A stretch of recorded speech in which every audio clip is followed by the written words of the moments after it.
Menteri Rangba ka Jelau Konrad kes sangma habajubab yaki katu katni gijing keli benrap na kilat pathai khubor hadien ka jing pentip jong u yaki rai balashim ha ka jelang kunhun menteri ka sarkar MDA2 ha ka no phai singi jong sitarik wi yong arajar penrio ulaong baka jing pentri kam yaki electoral rule haki autonomous district council ka jelahi kan yat shakman ulaong baan pentri kam kat kum ki kendon habaro ki autonomous district council bat kumjo ki kendon bala produk kat kum kariti senshar kari India.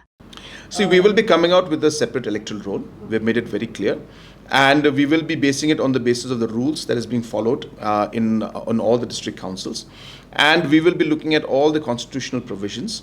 But we are very, very clear that a separate electoral roll must come out.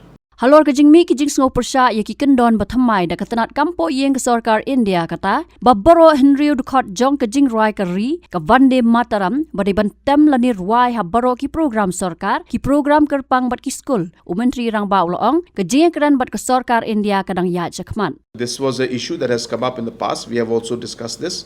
But it's a standing order that has come from Government of India. And it is an order that has said that whenever governor is present, it will be played. And as I said, it's been implemented throughout the country. There is, of course, a lot of debate about it. It's definitely a matter that we are also taking up with Government of India to see how we can address this particular issue that is in front of us.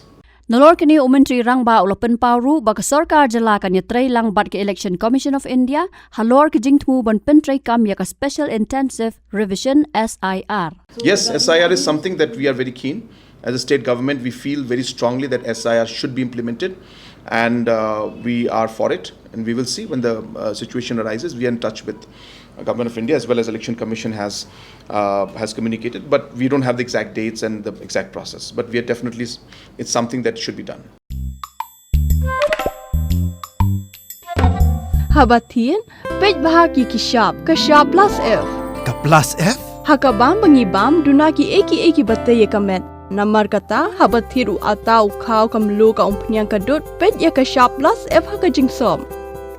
Yaki nutrient kumki vitamin bat ka ayan la icon diat bat ka bathau bha kam khta ka dur jingki marbam ka jing mat lani ka rukom shed yaki balehi banai kita ka don ka we ka jing mentoy ba kongsan ka kot ka khia ka nutrition ba khambha ka jing im ba khambha pendon kam daki marbam don ka sharp plus F menta kasni Lawan Ra Shapi Lingba ko office jong Commissionerate of Food Safety Meghalaya.